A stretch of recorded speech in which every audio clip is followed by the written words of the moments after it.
আসসালামু আলাইকুম প্রিয় দর্শক। এইটা আজকের যেই দিনে বসে আপনাদের সাথে সরাসরি কথা বলছি, এটা আমাদের জন্য অনেক আ সফলতার একটা দিন। কিন্তু সার্বিকভাবে এই জাতি হিসাবে বাংলাদেশ সেনাবাহিনীর ইতিহাসে একটা কলঙ্কজনক অধ্যায়ে আমরা প্রবেশ করলাম। যে দেশের একটা বিশেষ আদালতের মাধ্যমে রাষ্ট্রের যাদের হাতে এই দেশের নিরাপত্তা নিয়োজিত তাদের ২৮ জনের বিরুদ্ধে ওয়ারেন্ট ইস্যু হয়েছে এবং ধারণা করা হচ্ছে এই সংখ্যা ১০০ ছাড়িয়ে যাবে, যারা কিনা বিভিন্ন সময় গুম, খুন, জুলাই আন্দোলনে ছাত্র জনতা হত্যার সাথে সম্পৃক্ত হয়ে অভিযুক্ত হয়েছেন। এ বিষয় নিয়ে আমরা আজকে কথা বলব। আমরা দীর্ঘদিন ধরেই আমাদের এখানে যারা আলোচক দেখছেন তারা তো আছেনই। ডক্টর কনক সারোয়ার ভাই তিনি তার আ উম আ অনলাইন প্ল্যাটফর্মে দীর্ঘদিন ধরে এটা নিয়ে যুদ্ধ করছেন। আমি যদিও মাঝখানে একটু চুপই হতাশই হয়ে গিয়েছিলাম বলা চলে। তো সেই ফলাফলটা আমরা দেখেছি এবং আমার সামনে আজকে যাদেরকে দেখছেন আমার সাথে তারা সবাই এই যুদ্ধে অংশ নিয়েছিল। তাদের সবারই কোনো না কোনো জায়গা থেকে এখানে ভূমিকা ছিল। তো আমরা আজকের অনুষ্ঠানে আসলে সেনাবাহিনীকে নিয়ে আমরা নানান ধরনের কথাবার্তা বলেছি, কিন্তু আগে থেকেই বলিনি আমরা সেনাবাহিনীর বিপক্ষে না। সবসময় যত সেনাবাহিনীকে নিয়েই সমালোচনা করেছি, এন্ড অফ দ্য আমাদের টক শো বলেন আর যেকোনো জায়গায় বলেন, সবখানেই কিন্তু আমরা একটা কথা বলেছি যে এই সেনাবাহিনীকেই ঠিক হইতে হবে। তাদের হাতেই এদেশের স্বাধীনতা, সার্বভৌমত্ব রক্ষা হতে হবে। যে কারণে আজকে শুরু থেকে শেষ পর্যন্ত সেই কথাটাই বলব। আজকে কোনো সমালোচনা না। আজকে সেনাবাহিনীকে বলব যে আপনাদের হাতে সুযোগ এসেছে। আপনারা দীর্ঘদিন ধরে এই গত ২ দিন আগের কথাও যদি বলি, ঘাটতাড়াও করেছেন যে আপনারা বিশাল কিছু আপনারা আপনাদের এদেরকে আটক হতে দেবেন না। আপনারা তাদের বাঁচিয়ে রাখবেন। এখনো ষড়যন্ত্র চলমান। আমি আজকে এই লাইভে ঢোকার আগেও শুনছিলাম যে ওয়াকার তার কিছু জেনারেলদেরকে নিয়ে নানান বৈঠক-টৈঠক করেছেন। তো সেই ষড়যন্ত্র এখনো চলমান আছে, কিন্তু আমি মনে করি আপনাদের শুভ বুদ্ধির উদয় হওয়া উচিত। এই যে পরিস্থিতি, এই পরিস্থিতি আর ঘোলাটে হতে না দিয়ে আপনারা জনগণের কাছে আসবেন এবং এই দেশের স্বাধীনতার জন্য কাজ করবেন। কোন দল বা বিশেষ শক্তির হয়ে আপনারা কাজ করবেন না। আমরা সেনাবাহিনীর আর কোন সদস্যের নতুন করে কোনো অপরাধে জড়িয়ে হাত করা দেখতে চাই না। যারা অপরাধী আছে তাদেরকে খুব ভালোই আইনশৃঙ্খলা বাহিনীর হাতে তুলে দেবেন। এটা নিয়ে কোনো ধরনের নয়-ছয় করা, কোনো নাটক করার চেষ্টা করবেন না। সেই নাটক করলে কি হয় সেটা আপনারা দেখেছেন। আমরা এই ঘটনার সাথে যারা আছি তাদের মধ্যে সবচাইতে বেশি থেকে কাজ করেছেন, একেবারেই কাছাকাছি থেকে কাজ করেছেন। আমি সবার আগে যদি বলি আমাদের কর্নেল হাসিনুর কর্নেল হাসিনুর ভাই আমার অনেক পরিশ্রম করেছেন, অনেক অ্যা ঝুঁকি আপনার উপর দিয়ে গিয়েছে। আমাদের সাথে আছেন ব্রিগেডিয়ার জেনারেল হাসান নাসের। তিনার উপর দিয়েও অনেক ঝড় গিয়েছেন, অনেক প্রোপাগান্ডা তাকে নিয়ে ছড়ানো হয়েছে। আ মেজর সুমন ভাইয়েরও বিশেষ কিছু ঘটনা আছে, সেগুলো সুমন ভাই হয়তো একদিন আপনাদের সামনে জানাবে। শাহনাজ আপু, আপনিও আতঙ্কে ছিলেন কখন কি হয়, যেভাবে ধরপাকড় হচ্ছিল আপনাদের ভেতরে। তো এইসব বিষয়গুলো নিয়ে যে যার জায়গা থেকে কথা বলবে। আমি শুরুতেই কর্নেল হাসিনুর আপনার কাছে যাচ্ছি স্যার। আপনি বলবেন যে এই যে প্রেক্ষাপটটা তৈরি হলো, আ দীর্ঘদিন ধরেই আপনারা তদন্তের সাথে আছেন। আ এই ২৮ জনের বাইরে আর কারা আসতে পারে বা অভিযোগগুলো কি ছিল তাদের বিরুদ্ধে? আনমিউট করে নিয়েন হাসিনুর ভাই। বিসমিল্লাহির রহমানির রহিম। এই অনুষ্ঠান যারা দেখছেন সবাইকে আমার সালাম। আসসালামু আলাইকুম। আজকে যদিও যে অনুষ্ঠানে আমরা কথা বলতেছি এটা খুব লজ্জার। সেনাবাহিনী আমাদের সার্বভৌমত্বের প্রতীক। তবে আমি মনে করি সবাইকে এই বলে আশ্বস্ত করতে চাই, ব্যক্তির দায় কেউ নিবে না। তারা যে অপরাধ করছে তার সেই দণ্ড তাকে পেতে হবে। তবে একটা মানুষের সহানুভূতি থাকতো, একটা মানুষের একটা আস্থা জায়গায় থাকতো যদি সেনাবাহিনী ১ম থেকে এটা স্বীকার করে নিত যে তারা ভুল করছে।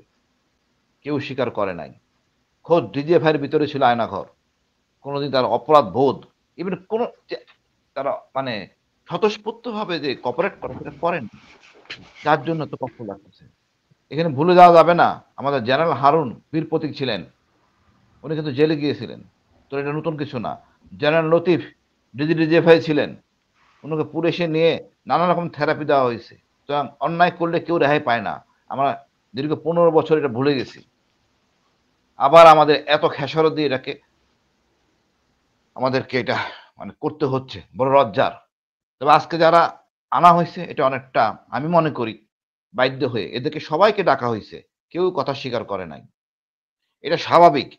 আমি চেয়েছিলাম, বলেছিলাম যে আমাদের সেনাবাহিনী অফিসাররা এই সিনিয়র অফিসারদেরকে কথা বলে ইভেন সেনাপ্রধানের কোর্সমেট মানে জাবেরের নাম আমি প্রপোজ করছিলাম, নওরোজের নাম প্রপোজ করেছিলাম। তোমরা ফাইন্ড আউট করে দাও যেন অন্যান্য অফিসার বিব্রত বোধ না করে।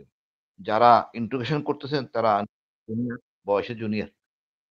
সুতরাং একটু বিব্রতকর অবস্থা হইতে পারে। বাট শোনেন নাই। উনারা নিজেরা বিচার করবেন। এই হেডম, এই ইগোস্টিকের জন্য আজকে এই অবস্থা। এর জন্য দায়ভার সম্পূর্ণ সেনাপ্রধানের। সেনাপ্রধানের গোয়ার্তুমের জন্য আজকে অফিসারদের এই অবস্থা। এখন হয়তো কি একটা লোক যে অপারেশন করে ধরছে, টর্চার করছে, তার গুরুত্ব একরকম। আর একটা লোক পূর্বে থেকে সে ক্যারি ফরওয়ার্ড করতেছে, তার গুরুত্ব একরকম। অপরাধী, বাট অপরাধের মধ্যে পার্থক্য আছে। মৃত্যুদণ্ড হয় বা ১ বছর থেকে মৃত্যুদণ্ড হয়। যেকোনো দণ্ড দিতে পারে বিচারক। কিন্তু কেউ কোঅপারেট করে নাই। আর যার ফলশ্রুতিতে মোটামুটি যার দায়িত্বে ছিলেন সেইভাবে আনা হইছে। অনেকের হয়তো ধারণা আছে যে কবে থেকে শুরু হইছে। যেমন আমার ১ম গুম হইছে ১১ সালে। ৯ সাল থেকে শুরু করার কথা কিন্তু এটা তা করা হয় নাই। নেহাত বাধ্য হয়ে আইসিটি যে ১৬ সাল থেকে অর্থাৎ ডিজিএফআই টা ধরা হয়েছে এইভাবে আজমি স্যার থেকে শুরু করে ৫ই আগস্ট। এখানে কারা ডিজি ছিলেন, কারা সিটিআইবি ছিলেন তাদেরকে আনা হয়েছে আজমি স্যারেরটা। এটা ডিজিএফআই। আর ওইখানে হলো গিয়ে আরমান ভাই থেকে শুরু করে ৫ই আগস্ট পর্যন্ত কারা ছিলেন ADG RAB as well as director intelligence. এই সব মিলে এইটা। এর বাইরে আছে ডিজি র‍্যাব এবং আছে আমাদের ডিজিএফআই। এখন কথা হইলো এই অপকর্মগুলো করছে ডিজিএফআই। এই ৫ জন ডিজিএফআই এই কাজগুলি করছেন। সেনাপ্রধান এদেরকে আমি বলব সুযোগ দিছেন পলায় যাওয়ার জন্য। উনারাই তো করছেন। এখন তাদের আদেশ পালন করতে যাইয়া এই ডাইরেক্টরগুলি সরাসরি আদেশ পান নাই শেখ হাসিনা থেকে অথবা তারেক সিদ্দিকী থেকে। পেয়েছেন ডিজিএফআই আদেশের মাধ্যমে অথবা ওই যে যারা প্রধান তাদের থেকে। আল্টিমেটলি এরা এখন কট এবং ওইগুলিকে সুন্দর নিরাপদে চলে গেছে। এই দায়িত্ব তো সেনাপ্রধানের। আজকে অনেক কিছু হয়েছে ক্যান্টনমেন্টে উচ্চবাক্য। পরে তারা বুঝতে পারছেন যে ভুল হয়ে গেছে, কিছু করার নাই। সবাই কেউ আইনের বাইরে না। প্রেসিডেন্ট আইনের বাইরে না। আমি তো বললাম জেনারেল লতিফ বিশাল লোক। অভিনীলকে অস্ত্র দিয়েছিলেন। আপনারা যে মনে করেন এরশাদের সময়। তাকেও যেতে হয়েছে জেলে। জেনারেল হারুন এই আওয়ামী লীগের সরকার আমলে ওনাকেও জেলে যেতে হয়েছে ৭১-২০। সুতরাং কেউ আইনের ঊর্ধ্বে না। আমরা দীর্ঘ ১৫ বছর ভুলে গেছিলাম অনেক কিছুই। তারপরে বলবো এই তদন্তে এখন কেউ মুখ খুলতেছে না। এখন এদেরকে হ্যান্ডকাপ লাগানো এবং জেলে না নিলে এরা কেউ কথা বলবেন না। এখন কথা নেওয়ার পরে এনারা কথা বলবেন। তা আমি মনে করি তারা কোঅপারেট করুক। সত্যিকারের দোষী লোক সত্যি লোকটা কে দোষী সেটা দেশবাসী জানতে চায়। এতটা দিন গেছে। দেখেন আইসিটি কোন কাজ করে না। তাদের কি ধরনের অভিযোগের প্রেক্ষিতে এই ২৮ জনের বিরুদ্ধে ওয়ারেন্ট হলো? আচ্ছা আমি তো বললাম মোটা দাগে আরমান ভাইকে আটকে রাখা হয়েছে গুম। খুন এখনো আসে নাই, গুম। যেমন ইলিয়াস আলীটা এখনো আসে নাই। এরকম অনেক খুন আছে, অনেক লোক মিসিং আছে। এই সংখ্যা কত হবে আমি জানি না।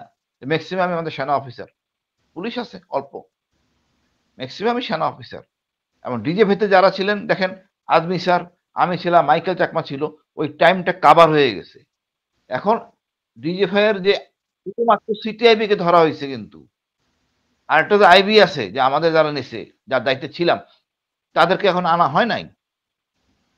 এরা তো আসবে সবাই। এদের মুখ থেকে এখন বেরোবে। এরা কোনো কথা বলে নাই। এবং এদের ওই ডাইরেক্টর তো নিজে কোনো কাজ করে নাই। উনি আপনার অধীনস্থ কাউকে বলছেন কর্নেলকে। কর্নেল আবার লেফটেন্যান্ট কর্নেল। একটা কমিটি টিম ছিল। কারা ছিল? আমি তো জানতে চাই আমাকে কে গুম করছিল? কে আমার গায়ে নির্যাতন করছিল?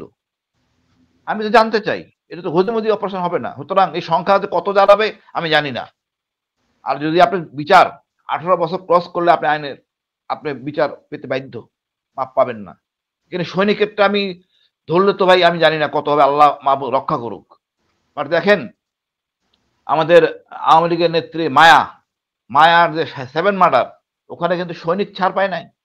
ক্ষমতায় থাকার পরে আওয়ামী লীগ সরকার ক্ষমতায় থাকার পরেও সেই সৈনিকরা ছাড় পায় নাই নারায়ণগঞ্জের ঘটনায়। আর এখানে যদি সৈনিক টান দেওয়া হয় আমি জানি এটা কত বড় যাবে। তারপর আমি শুনতেছিলাম হুমা খান ওনারা কিছু একটা কনসিডার করা হবে। কতটুকু হয়তো সৈনিক মাপ দিলাম, বাট অফিসার তো মাপ দেওয়ার কোনো অবকাশ নাই। তাদের অনুশোচনা বোধ ছিল অনেক। একটা লোক যদি মানে আর্মি থেকে যদি অনুশোচনা বোধ করতো যে না ভুল হয়ে গেছে, আমরা যতটুকু পারি, কোনো কোঅপারেট করে নাই। হবে না, এটা হবে না, সেই হবে না। আপনি বিশ্বাস করতে পারবেন না এদের মাথা উঁচু স্বভাব। মানে কতটা মানে বিরক্তকর মানে এরা কাকে থ্রেট করে নাই? এরা কাকে থ্রেট করে নাই? আতঙ্কে থাকতো লোকজন। আমাকে প্রায় রিং তো ভাই ঠিক আছে নাকি ক্যান্টনমেন্ট? ঠিক আছে নাকি ক্যান্টনমেন্ট? আজকে না হলে ৫০ জন রিং করছে। ক্যান্টনমেন্টের কি অবস্থা? বুঝেন কি আতঙ্কে? তো আপনারা এগুলি করলেন। একের পর এক ভুল করে যাচ্ছেন। আপনি দিলেন বিডিআর ঘটনায় ফুল স্টপ। আপনি দিলেন ইয়ারে মাইরা কি বলে? আমার নুরু ভাইকে দিলেন মাইর। তারপরে আপনি একের পর এর লগে দেখা করেন। সর্বশেষ যে কাজটা করলেন মির্জা ফখরুল সাহেবের দেখা করলেন। এর আগে বললেন ইন্ডিপেন্ডেন্ট মানে ইন্ডিপেন্ডেন্ট কথা বললেন। কিন্তু কইরা আপনি কি ডুবাইলেন তো বিএনপিকে ডুবাইলেন। এখন তো আস্থা নাই আমাদের। এই সেনাবাহিনী নির্বাচনে গেলে নির্বাচন হবে না। এর মধ্যে একটা নাই সুবিধা পাবে হয়তো কেউ। এখন এইগুলি তো সেনাপ্রধান করছেন। উনাকে বারে, বারে বলা হয়েছে আপনার ডিএমআই কে সরান, আপনার সিওএসইউ কে সরান। উনি সরান নাই। উনি জেনারেল কি করলেন? এই যে দেখেন কোর কমিটিতে ছিলেন ডিজিএনএসআই, তাকে পোস্টিং করা হয়েছিল একটা ইনস্টিটিউশনে, ওখান থেকে সরাই আয়না 19 ডিপ ঘাটালে দেওয়া হয়েছে। এটা কি মনে হয় আপনার? এটা কি মনে হয় আপনার যে উনি এই অপরাধটাকে উনি ওন করেন? কোর কমিটিতে ছিলেন এনআইসিতে, উনিও তো অ্যারেস্ট হবেন, না হওয়ার তো কোনো কারণ নাই। আপনি দেখেন বিডিআর ওই অফিসারটা লেফটেন্যান্ট কর্নেল, ওকে যখন জিজ্ঞেস করা হবে কার আদেশে আপনি এসেছিলেন, ও বলবে মিনিমাম বলবে যে ডাইরেক্টর অপারেশন অর্থাৎ একজন ব্রিগেডিয়ার। ডাইরেক্টর অপারেশনে ধরলে কে বলবে? DG BDR. আপনি খালি দেখেন ইলিয়াস ভাই কত আসবে। আমরা এরকম চোখ বন্ধ করে কাজ করলে তো হবে না। আপনার যা বলছে তাই করছেন, খেয়াল ছিল না? ইলিয়াস ভাই একটু খালি একটা কথা বলি, মনে করেন না। আমি গুম হয়েছি যখন আমি আতঙ্কে থাকতাম আমার বাচ্চারা কি করতেছে। বাসায় আমার মা আমার বাসায় ছিল। আমার মাকে মেসেজ দিছে আমার খালারা, তোমার ছেলে মারা গেছে, আল্লাহ আল্লাহ করো। আমার বউ বিভিন্ন জায়গায় জোরাজুরি করতো। আমার মা খেপে গেছে। তোমাদের বলে আল্লাহ আল্লাহ করতে বেহেশত নসিব করার জন্য তোমরা এই কাজ করতেছো। ধরায় দেওয়া হলো, আমাকে ইঞ্জেকশন দিয়ে পাগল করে ফেলতেছে। বাচ্চারা বাইরে গেলে পাগলগুলি খুঁজতো গোনা গোনা দেখতো কেউ বসে আছে কিনা। আমি যে ভালো খাবারগুলি খাইতাম কেউ খাইতে পারে নাই। এই অনুশোচনা বোধ বলছি আমি অনেক জায়গায়, তারা ফিল করে নাই। আমি জানি আজকে কি কষ্ট হবে ভাবিদের। এই জেলখানা যাবে কি অত্যাচার করে অনাচার করে জেল কর্মীরা, জেলাররা। জেলের মধ্যে মামুন খালেদ আমাকে মারতে চাইছে জেএমবি দিয়ে। আল্লাহ তো মানে ঘুমায় নাই, উনি দেখেন সব। আমি দেখতেছি, আমি যে ফিরে আইছি মা বিশ্বাস করতেছে না। আমার মিসেস মোবাইলে বলতেছে ফিরে আইছে, বিশ্বাসই করতেছে না। আমার রাগ করে বাসা থেকে চলে গেছে আমার বোনের বাসায়, যে কেন কথা শুনতেছে না, আমার বউ কেন বাইরে বাইরে ঘুরতেছে। তা আমরা কোন জায়গায় গেছিলাম। আমি আমার বাচ্চাদেরকে কোলে, আমার ফেসবুকে দেখবেন বাচ্চা আমার কোলে, বাচ্চাদের আদর করতে পারি নাই দীর্ঘ এতটা বছর। এখন একটা শেষ কথা বলি ভাই, এই আর্মি স্যার বলছে এতদিন সেনাপ্রধান আমার ছাত্র ছিল। গতকাল পরশুদিন আমি জিজ্ঞেস করলাম, স্যার আপনার পেনশনে কি অবস্থা, কত টাকা পাইছেন? স্যার বলে আমি কিছু পাইনি। আমি কি বলেন স্যার? দেখো আমাকে এত কিছু বলছে, পরে আমারে বাধ্যতামূলক অবসর দেখাইছে। যখন আমি আপত্তি তুললাম কেন, তখন করছে অকালীন অবসর। বুঝেন অকারে ফাইললামি, অকারে ফাইললামি বুঝেন। মানে সে বলতে চাচ্ছে আপনি যা করা হয়েছে। আজমি ভাইরে আমি খুব পছন্দ করি, আমার খুব পছন্দের মানুষ, বাট এটা শুনে খুব ভালো লাগতেছে। আজমি ভাই ছিল ভাই, স্যার লজ্জায় পড়ে গেছে। ওয়াকারকে চেনার দরকার আছে, ওয়াকারকে আমিও চিনতে পারিনি। তার লাজ লজ্জা নাই, সে মনে করে যা হয়েছে ঠিক হয়েছে। সে বিডিআর কেসে জড়িত ছিল না, আমি তো জানি যে বিডিআর হাকিম আমাকে বলছে, আমি জাহিদ বলে তার ধরছিলাম কেন আপনি কাজ করেন নাই, ও অকার করতে মানা করছে। এগুলি বলতে চাইছি, তাকে সেভ করতে চাইছি। দেখেন ভাই আমি প্রথম থেকে চাইছি সেনাবাহিনী আমাদের একটা ইনস্টিটিউশন, সেনাপ্রধান আমাদের ইনস্টিটিউশন, অপমানিত করবো না যতক্ষণ পারি। বাট সেটা তাকে কিন্তু বিডিআর কমিশনে কিন্তু তাকে জিজ্ঞাসাবাদ করা হয়েছে। সে তো 2S হিসাবে, তার তো 2S হিসাবে তার ই থাকতে হবে। ব্রিগেডিয়ার আনোয়ার সবাই তো তাকে দোষ দিয়ে। আমি ইভেন অকারকে বলছি যে অকার তুমি এটা করো না, এটা করো না, এটা করো না। আমি তাকে বলছি যাই দেখো, আমাকে বললো আপনি স্যার কোন প্যাকেজ নেবেন, আমি কোনো প্যাকেজ না, সবারটা একসাথে করবা। অদ্যাবধি ভাই কিছু হয়নি, এখন আমার বরখাস্ত উঠে নাই। আল্লাহ অশেষ রহমত আমি রাইট ট্র্যাকে ছিলাম, নাহলে আমারও অকালের অবসর দিত। মানে এটা হলো ওয়াকার, মানে সে এখনো আওয়ামী চেতনা ধারণ করে। এত কিছু করার পরও সে কি মনে করে আমি জানি না। আপনি মনে আছে বিএনপির সময় আইজিপি ছিল একজন, ওই সালাম নিয়ে সমস্যা হয়েছিল, সেলুট নিয়ে পুলিশের ১,০০০ টাকা দণ্ড দেওয়া হয়েছিল, অটোমেটিক অবসর। এখন কালকে যদি আদালত ডাকে ডিপিএস বা এজিকে, কেন কার্যকরী গ্রহণ করা হয় নাই, ১,০০০ টাকা দণ্ড, আল্লাহ না করুক, সোজা হয়ে যাবে। আমরা আইন যে কত বড় ভুলে গেছেন।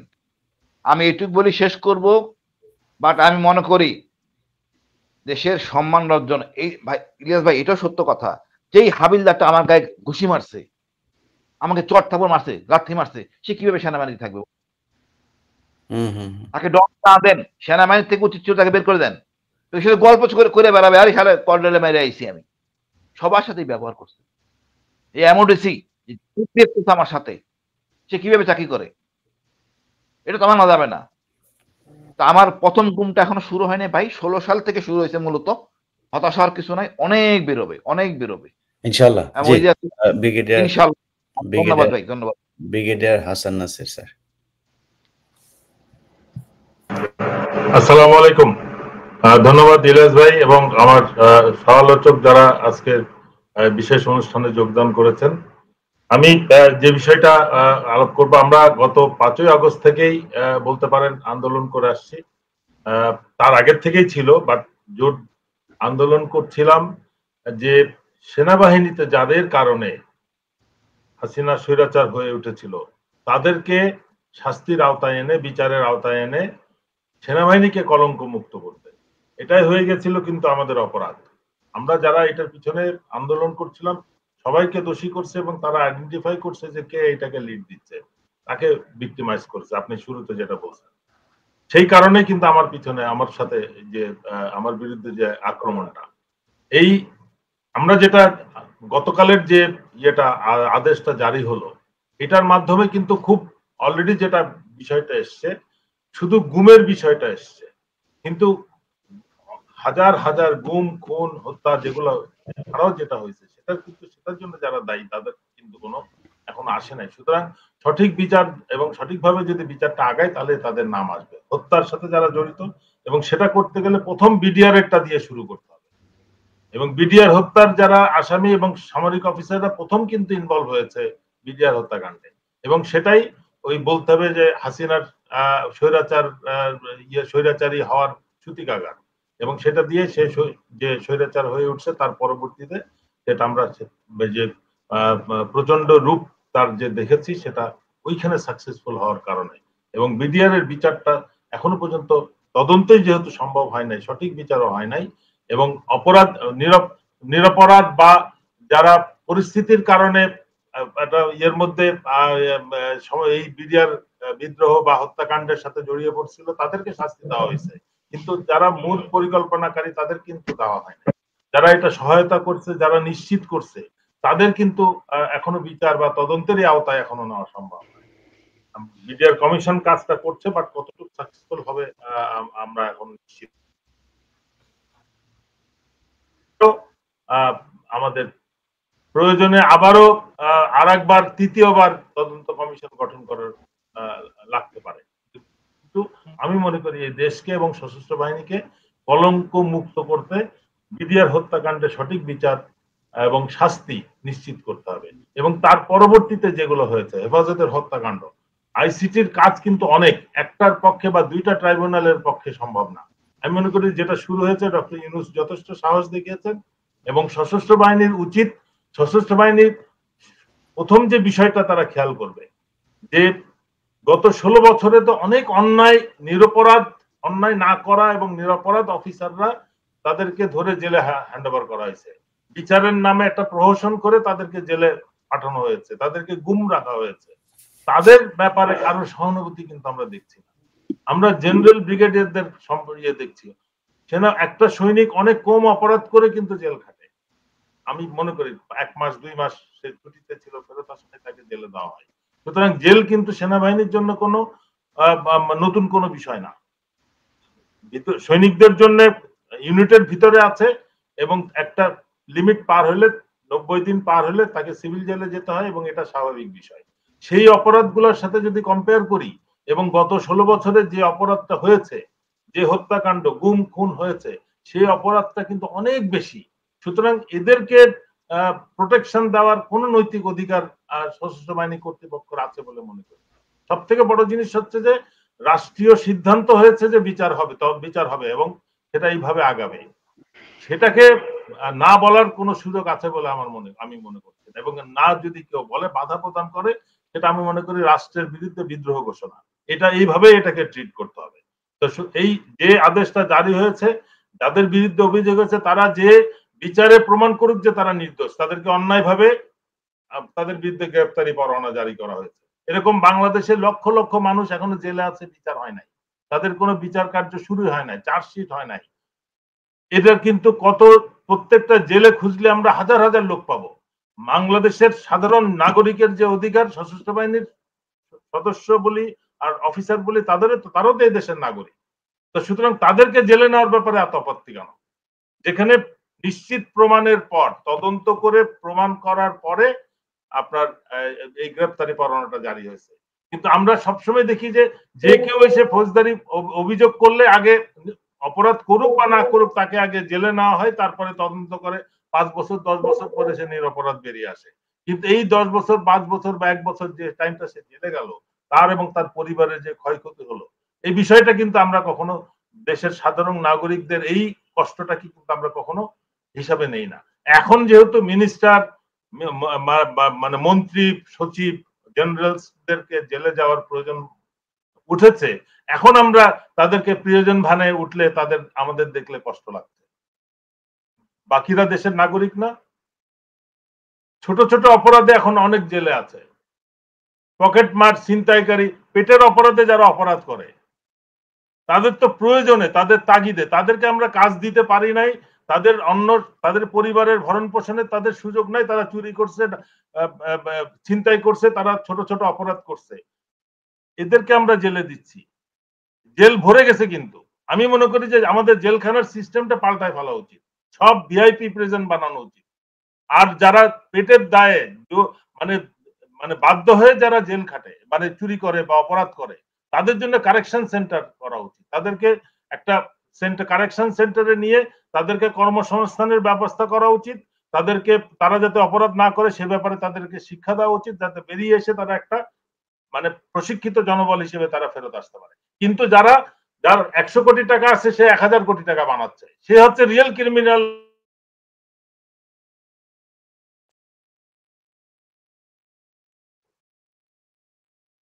আমি বুঝাতে পারছি?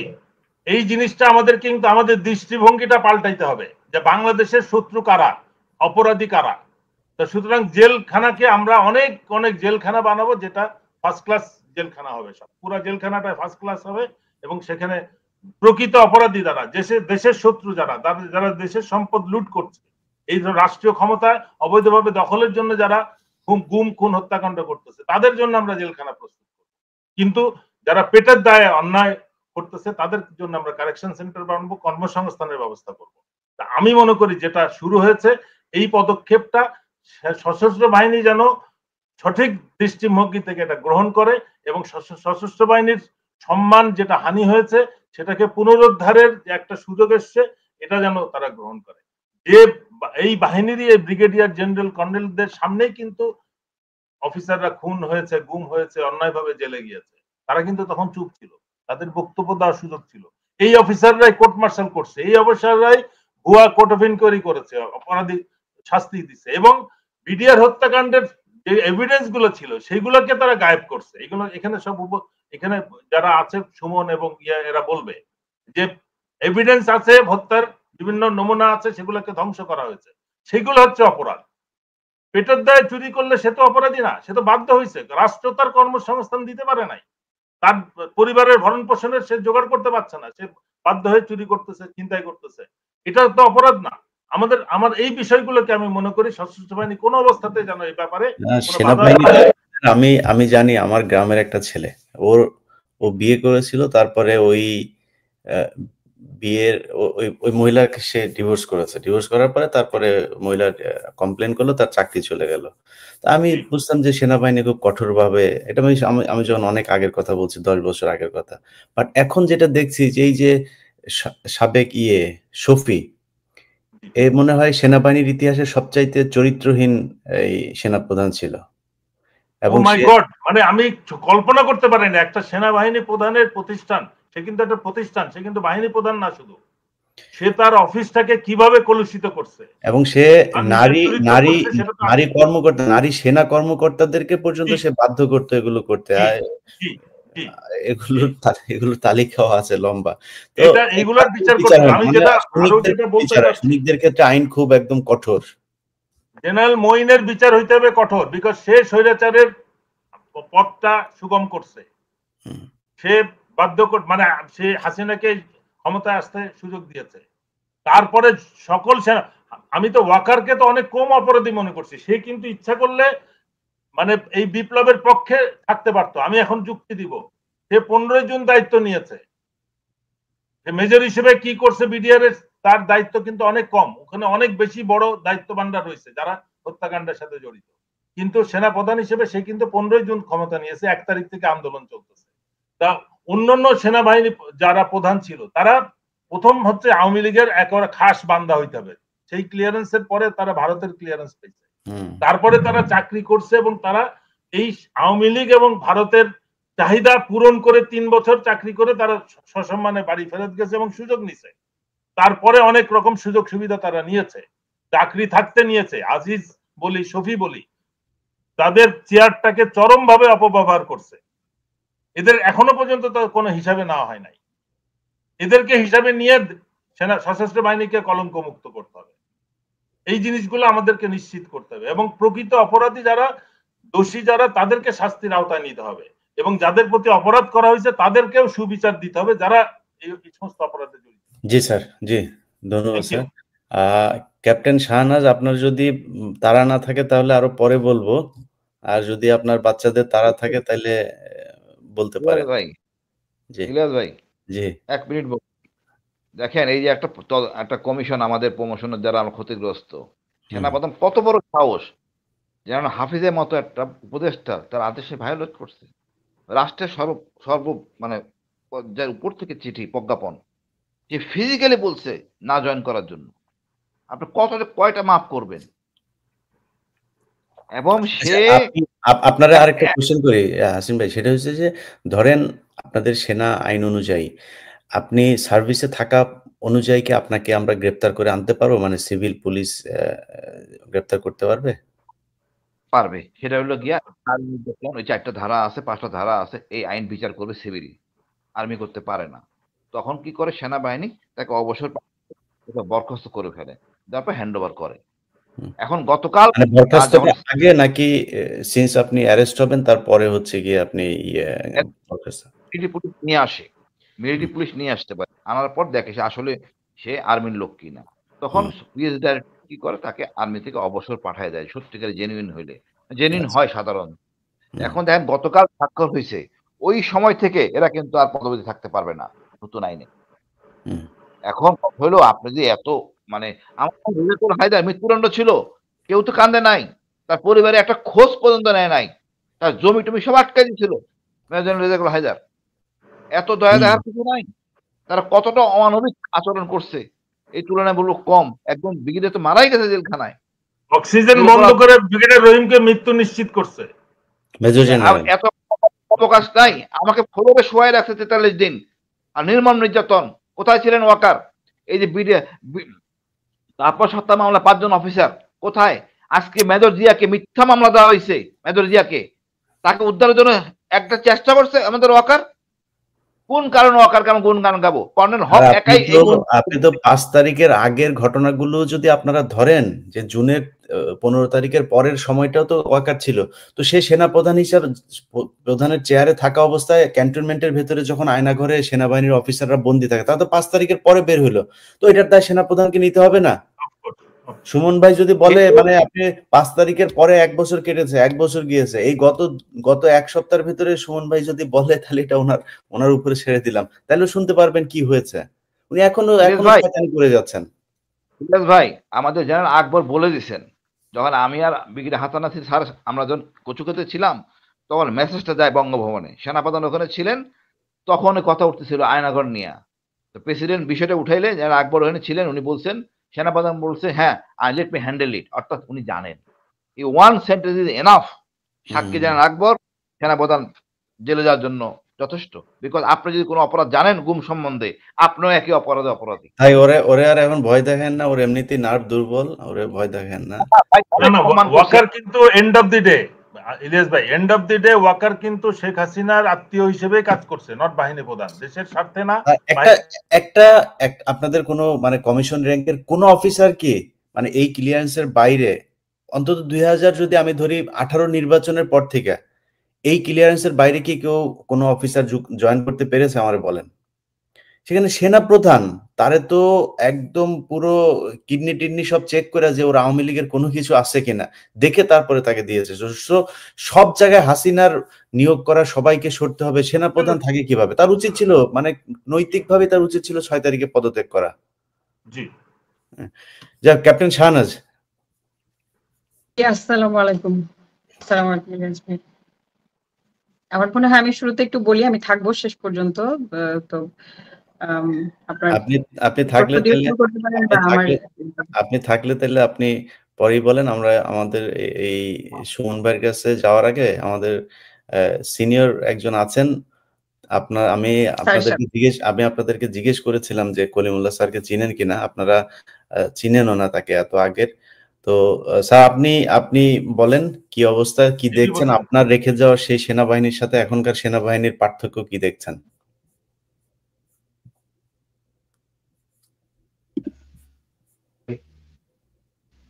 জি, আসসালামু আলাইকুম ইলিয়াস ভাই এবং উপস্থিত আলোচকদের সবাইকে আমার সালাম এবং শ্রদ্ধা। আপনাদের সবাইকে, আপনারা আমাকে চিনেন নাই, আমি আপনাদেরকে চিনি, কারণ আপনাদের বক্তব্য প্রায় শুনি। তো আজকের প্রেক্ষাপটে আমি একজন নৌবাহিনীর কর্মকর্তা ছিলাম, 1977 সালে জয়েন করেছিলাম। যাই হোক, মইনুল আহমদ সরকারের সময় আমাকে কোনো রকম তদন্ত ছাড়াই বরখাস্ত করা হয়। যাক, সে বিষয়ে এখন যাব না। এবং আমি এটার কোনো বিচারও চাই নাই, কারণ আমি মনে করি অন্যায়ভাবে যারা, যেহেতু নৌবাহিনী আমাকে বরখাস্ত করেছে, নৌবাহিনীর এই দায়িত্ব হবে তাদের এ অন্যায়ের সংশোধন করা। এই জন্য আমি কোনো উদ্যোগ নিতে রাজি না। যাই হোক, আজকের প্রেক্ষাপটে আমি এটা বলতে চাই যে দ্বিতীয় বিশ্বযুদ্ধের পর যে নুরেমবার্গ ট্রায়াল হয়েছিল, তারপর থেকে এটা একটা প্রতিষ্ঠিত সত্য ইন্টারন্যাশনাল ল অফ ওয়ারে যে কোনো অন্যায় কাজের জন্য সশস্ত্র বাহিনী, সেনাবাহিনী, নৌবাহিনী, বিমান বাহিনী, যে কোনো সশস্ত্র বাহিনী বা প্যারামিলিটারি কোনো অফিসার বা সদস্যের, সে যদি কোনো অন্যায় বেআইনি কাজ করে, তাহলে সেটার জন্য কমান্ড বা অথরিটির অর্ডার কোনো ডিফেন্স হয় না। কারণ সবাই শপথ নেয় to carry out lawful orders, মানে আইনসঙ্গত আদেশগুলোই মানতে সশস্ত্র বাহিনীর সদস্যরা বাধ্য। কাজে যে কোনো সশস্ত্র বাহিনীর সদস্য যখন গুম, খুন বা অন্যান্য অপরাধমূলক কর্মকাণ্ডে যারা জড়িত হয়েছে, তারা বাংলাদেশের সশস্ত্র বাহিনীর আইনে এবং আন্তর্জাতিক আইনেও তারা বিচারের সম্মুখীন হতে হয় এবং তারা অপরাধ প্রমাণ সাপেক্ষে শাস্তিযোগ্য। কাজে এটা সশস্ত্র বাহিনীর সকল অফিসারদেরই জানার কথা, কাজে এ ব্যাপারে কোনো সংশয় নাই। আর দ্বিতীয়ত আমি যেটা বলতে চাই, যে অত্যন্ত সম্মানের সাথে বলতে চাই যে আমি হেডিং এ দেখছি সেনাবাহিনীর হাতে হাত করা দায়কার, বা ইলিয়াস ভাই প্রথম দিকে একটা বলেছেন সেনাবাহিনীর হয়তো আজকে একটা কালো অধ্যায়। আমি বলতে চাই আজকে সেনাবাহিনীর বা সশস্ত্র বাহিনীর একটা সুবর্ণ সুযোগ বা স্বর্ণ যুগের সূচনা। কারণ এটা প্রতিষ্ঠিত হতে যাচ্ছে যে বাংলাদেশের সশস্ত্র বাহিনী আইনের মধ্য দিয়ে চলবে এবং সশস্ত্র বাহিনীর যে সদস্যরা, সে যে র্যাঙ্কের হোক, যে পর্যায়ের হোক, যারা অপরাধমূলক কর্মকাণ্ডের সাথে জড়িত, ইলিয়াস ভাই প্রশ্ন করেছিলেন, কর্নেল হাসিনুর রহমান সঠিক উত্তর দিয়েছেন, তাদেরকে সিভিল আইন প্রয়োগকারী সংস্থা গ্রেফতার করে সশস্ত্র বাহিনীকে জানায়, তারপর সশস্ত্র বাহিনী তাদেরকে চাকরিচ্যুত করে হ্যান্ড ওভার করে দেয়। কাজেই এটা নতুন কিছু নয়, এবং এটা এই কথাটা উল্লেখ করা হয়েছে যে তাপসের ঘটনায় অনেক ক্ষেত্রেই নিরপরাধ সশস্ত্র বাহিনী অফিসারদেরকে বিচারের এবং জেলের সম্মুখীন করা হয়েছে। এখন বরং বর্তমান পরিস্থিতিতে আন্তর্জাতিক অপরাধ ট্রাইব্যুনালে যে বিচার হচ্ছে, এটা আন্তর্জাতিক মানসম্পন্ন একটা বিচার প্রক্রিয়া শুরু হয়েছে, এবং আমাদের সকলের উচিত, সশস্ত্র বাহিনীর সব সদস্যের উচিত এই বিচার প্রক্রিয়ার উপর পূর্ণ আস্থা রাখা, এবং সশস্ত্র বাহিনী এজ এন অর্গানাইজেশন উচিত এই আন্তর্জাতিক অপরাধ ট্রাইব্যুনালের সাথে সহযোগিতা করা। কারণ অপরাধী ব্যক্তিদের, এবং এরা জাস্ট অভিযোগ না, আন্তর্জাতিক অপরাধ ট্রাইব্যুনালের প্রসিকিউশন টিম তাদের তদন্ত শেষে প্রিমা ফাসি অপরাধ প্রমাণিত হওয়ার সাপেক্ষেই মাননীয় আদালত তাদের বিরুদ্ধে গ্রেফতারি পরোয়ানা জারি করেছেন। সুতরাং সশস্ত্র বাহিনীর উচিত, এবং আমি দৃঢ়ভাবে বিশ্বাস করি তারা সেটাই করবেন, কারণ বাংলাদেশের সশস্ত্র বাহিনী জাতিসংঘ কর্মকাণ্ডের সাথে জড়িত। আমরা অত্যন্ত গৌরবান্বিত যে আমরা আন্তর্জাতিক নিয়ম কানুন আইন মেনে চলতে অঙ্গীকারবদ্ধ। কাজেই এই সমস্ত অফিসার যাদের বিরুদ্ধে গ্রেফতারি পরোয়ানা জারি হয়েছে বা ভবিষ্যতে আরো যাদের বিরুদ্ধে হবে, তাদেরকে আন্তর্জাতিক অপরাধ ট্রাইব্যুনালে তুলে দেওয়া হবে, এবং তারা সুবিচার পাবে। অপরাধ সাপেক্ষে, অপরাধ প্রমাণ সাপেক্ষে তাদের শাস্তি হবে, এবং এই তাদের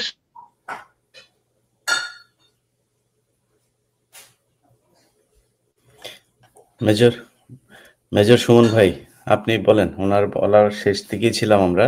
সুমন ভাই বলেন। সৈয়দ কলিমুল্লাহ স্যার, ধন্যবাদ আপনাকে। আসসালামু আলাইকুম।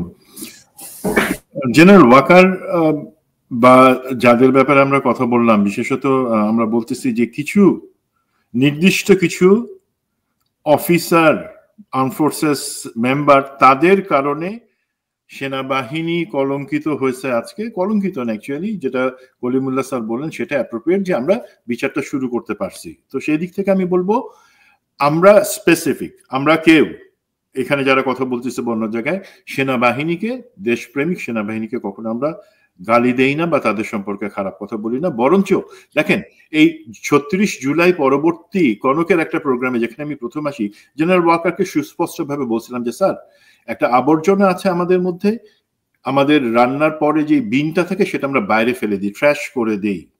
আমাদের সেনাবাহিনীতে যারা আছে, যারা এই দায় অভিযুক্ত, তাদেরকে আপনি ট্র্যাশ করেন। বিকজ জেনারেল ওয়াকার, আপনারা যদি একটু ওনার বায়োটা, যেটা পাবলিক বায়ো, সেটা যদি তাকায় দেখেন, দেখবেন আমাদের এমএস ব্রাঞ্চ বা মিলিটারি সেক্রেটারির ব্রাঞ্চ, যেখানে সমস্ত অফিসারদের নথি, কার কি প্রমোশন কোথায় হবে, কে কোথায় চাকরি করছে, সেই সমস্ত কিছুর ডেটা থাকে, তারাই সবকিছু নিয়ন্ত্রণ করে।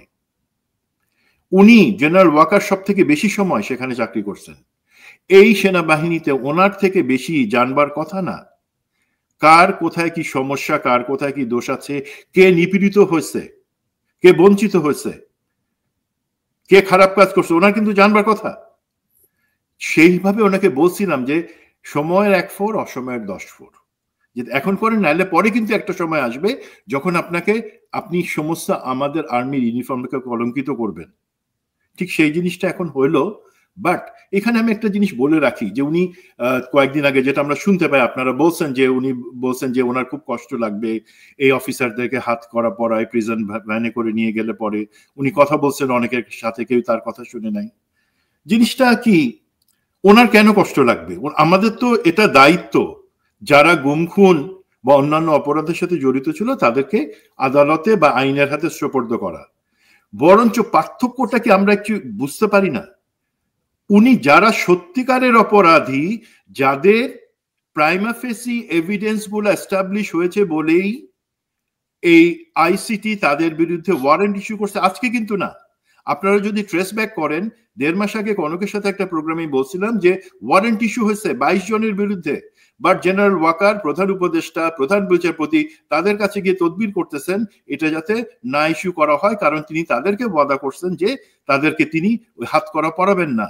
তখনও আমি জেনারেল ওয়াকারকে সুস্পষ্ট বলছিলাম যে যেটা কনকার যেই অজুহাত উনি দেখাচ্ছেন, যে ল অফ কনকারেন্স অনুযায়ী তার বা এমবিএমএল অনুযায়ী ওনার সেটা বিচার করবার কথা, সেটা না। ল অফ কনকারেন্স অনুযায়ী এবং আন্তর্জাতিক সনদ অনুযায়ী এখন কিন্তু এই ধরনের অপরাধের বিচার সরকার করবে, সরকার সিদ্ধান্ত নেবে কে করবে, ওনাকে বোঝানো হয়েছিল। তারপরও দেখেন একটু পার্থক্যটা আমরা একটু বুঝবার চেষ্টা করি। এই যে কর্নেল হাসিনুর এবং ব্রিগেডিয়ার জেনারেল হাসান এক্সাম্পল দিলেন যে ওই যে তাপস হত্যা মামলায় যে 5 জন রেজা, হেলাল, সুবাইল, এদেরকে যখন রাখা হইলো তারা কিন্তু নিরপরাধ, একটা ষড়যন্ত্র স্বীকার করে তাদেরকে সেখানে হাত করা পরে তাদেরকে প্রথমে 1.5 বছর গুম করে রাখা হইলো, তারপরে তাদেরকে জেলে নিয়ে যাওয়া হইলো হাত করা পড়াই নিরপরাধ লোকজনকে। তখন কি আমাদের যারা এখন কান্নাকাটি করতেছি, যাদের কষ্টে বুক মানে ফেটে আসতেছে, তাদের তো দায়িত্ব ছিল তখন দাঁড়ানো, তখন তো আমরা দাঁড়াই নাই। যখন কর্নেল হাসিনুরকে 2 বার গুম করা হইলো তখন তো আমরা দাঁড়াই নাই। আমাকে যখন মার্চের 2009 সালের মার্চের 2 তারিখে এই বিডিআর ঘটনার পরপরই, হাসিনার ভাষণের পরপরই মঈন ইউ ওনার সাথে খারাপ ব্যবহার করার অভিযোগে, এবং কেন মিডিয়াতে আমি বিডিআর এর কথা বলছি সেই কারণে আমাকে ভিতরে ভরা হইলো, গুম করা হইলো, তখন তো আপনাদের কারো বুক ফেটে যায় নাই যে কেন এই অপমান করা হইতেছে। আর আজকে যারা দায়ী, যাদের অপরাধ প্রমাণিত, তাদেরকে তো হাত করে পড়াই নিতে হবে। সেখানে আমরা সেই তাদের ওনারশিপটা নিব কেন? তাদের প্রথম পরিচয় তারা অপরাধী, পরের পরিচয় তারা কোন সংস্থার। এবং স্বাভাবিকভাবে আপনার জেনারেল ওয়াকার মন কাঁদে না? বা জেনারেল যারা এখনো বলতেছেন যে আজকে গতকালকে এই যে ফরমেশন কমান্ডার প্রমোশন বোর্ডের শেষে অফিসাররা বসছিলেন, সেখানে আমি জানি 2-1 অফিসার তারা ইমোশনাল হয়ে গেছেন যে কেন এই অপমান বা অন্যান্য কিছু। ভাই, তোমরা যারা এই কথাটা বলতেছো, তোমরা কি তোমাদের মন কাঁদে না? আজকে আমাদের এক অফিসার মেজর জিয়াউল হক, উনি তো দেশে ফিরতে পারতেছেন না, একটা মিথ্যা জঙ্গি ট্যাগ নিয়ে ঘুরে বেড়াতেছেন, তার জন্য মন কাঁদে না তোমাদের? যারা নিরপরাধী তাদের জন্য কাঁদে না? যারা অপরাধী তাদের জন্য? এখন একটা জিনিস একটু আমি বলি, আপনারা সবাই যারা দেশে আছেন একটু খেয়াল রাখবেন, যেটা আমরা বলছিলাম যে এইটা মাত্র শুরু। বাট এখানে ধরেন জেনারেল আজমিকে গুম করে নিয়ে যাওয়া হয়েছে। জেনারেল আজমিকে যখন গুম করা হয়েছে সে অপারেশনটা কারা করছে, সেটার সাথে কারা জড়িত ছিল? কর্নেল হাসিনুরকে যারা গুম করে নিছে সেখানে কারা জড়িত ছিল? এইভাবে আরো হাজার যে গুম হয়েছে, আমরা সেখানে ডিজিএফআই এর কয়েকজন ডিজিকে আমি অবশ্যই সেটা স্বাগত জানাই। বাট আসল সমস্যাটা কোথায় দেখেন, এদের মধ্যে যারা ভারতে পালায় আছে এবং রয়ের সাথে যারা কোঅপারেট করতেছে বা আমেরিকাতে জেনারেল আবেদিন আছে, তারা বিপজ্জনক। বাট তাদের থেকেও বেশি বিপজ্জনক কারা জানেন? এই সমস্ত অপারেশন যারা ফিল্ডে করছে, যাদের বিরুদ্ধে এখন পর্যন্ত কোনো অভিযোগ হয় নাই, তারা এখনো সার্ভিসে আছে। কারেক্ট করে দিই, তাদের কারো বিরুদ্ধে এখনো কিন্তু কোনো অভিযোগ আইসিটিতে আসে নাই। ইভেন তাপস মামলায় যে 5 জন কে মিথ্যা মামলায় যাদেরকে সাজা খাটানো হলো, তারাও কেউ কিন্তু কোনো নির্দিষ্ট অফিসারের বিরুদ্ধে বা কোনো সংস্থার বিরুদ্ধে অভিযোগ করে নাই। এখন এই যে অফিসার যারা গুম খুনের সাথে সরাসরি মাঠ পর্যায়ে জড়িত ছিল, তারা কিন্তু আজকে প্রমোশন পেয়ে কর্নেল, ব্রিগেডিয়ার জেনারেল এবং জেনারেল। আসল বিপদটা কিন্তু সেখান থেকে ভাই। দেশে তাদের লয়াল লোক যাদেরকে আজকে আমরা এই আইসিটি ওয়ারেন্ট ইস্যু করলো, তারা আছে, বাট তারা বেশিরভাগই দেশের বাইরে বা দেশের ভিতরে থাকলেও তারা দুর্বল। সবল কারা? যাদের বিরুদ্ধে অভিযোগ নাই কিন্তু তারা এখন টপ ব্রাসেসের মধ্যে আছে, কর্নেল, ব্রিগেডিয়ার জেনারেল, তাদেরকে আইডেন্টিফাই করা, তাদের বিরুদ্ধে অভিযোগ আমলে নিয়ে মামলা চালু করে। এবং যারা এখন অভিযোগ করেন নাই, জেনারেল আদমি স্যারকে আমি বলবো, স্যার আমি কিন্তু জানি না আপনি কি সুনির্দিষ্টভাবে কারোর বিরুদ্ধে অভিযোগ করছেন, আমি কিন্তু শুনি নাই স্যার, প্লিজ আমাদেরকে হেল্প করেন স্যার। আপনাকে যে মিথ্যা আশ্বাস বা অন্যান্য কিছু দেওয়া হয়েছিল, প্লিজ স্যার সেটা থেকে সরে আসেন। তেমনি ভাবে আমি সেই 5 জন বীর অফিসারকে, কমান্ডোদেরকে বলবো, তোমরা প্লিজ, আমি তোমাদের স্নেহ করি, সুনির্দিষ্টভাবে তোমরা অভিযোগ দায়ের করো গুম খুন কমিশন এবং আইসিটিকে হেল্প করো সেই ব্যাপারে মামলার জন্য। আর আমি একটু ফ্রাস্ট্রেটেড হয়ে যাচ্ছি গুম কমিশন এবং বিডিআর কমিশনের ব্যাপারে। এবং ধরেন এখন থেকে আর হয়তো 3 মাস সময় আছে এই সরকারের হাতে এবং কমিশনের হাতে এগুলাকে প্রসেস করবার জন্য। অনেক ব্যাপারে গ্যাপ দেখতে পাচ্ছি। আমি থ্যাঙ্কস জানাই 2 জন অফিসার, আমি নাম বলবো না, একজন সবেমাত্র রিটায়ার করেছেন, আরেকজন এখনো সার্ভিং। তারা কিন্তু তাদের প্রচন্ড চেষ্টাতে তারা নির্বাচন কমিশন, গুম আইসিটি তাদেরকে হেল্প করছেন বিভিন্ন তথ্য দিয়ে, এবং ওনারা ওই সুনির্দিষ্ট তথ্য এবং সাক্ষী জোগাড় না করে দিলে আজকে কিন্তু আইসিটির পক্ষে হয়তো সম্ভব হতো না এগুলাতে এই প্রাইমা ফেসি এভিডেন্স গুলো পাওয়ার জন্য। তারা পিছনে থেকে নীরবে কাজ করতে চান, আমি তাদের সাধুবাদ জানাই। বাট প্লিজ, গুম কমিশন আপনাদেরকে আমি রিকোয়েস্ট করেছিলাম, আলাপ করে দিয়েছিলাম, বাট আপনারা এখনো তাদের কিন্তু হেল্প নেন নাই, তাদের কাছে এভিডেন্স আছে নেন নাই। এখানে আপনাদের পরিচিত কোনো আত্মীয় হয়তো এর চক্করে পড়ে যাবে বলে এখন পর্যন্ত আপনারা দ্বিধাগ্রস্ত। প্লিজ, যার কাজ সেই সমস্ত লোকজন আপনাদের হেল্প করতে পারবে তাদেরকে হেল্প করতে দেন।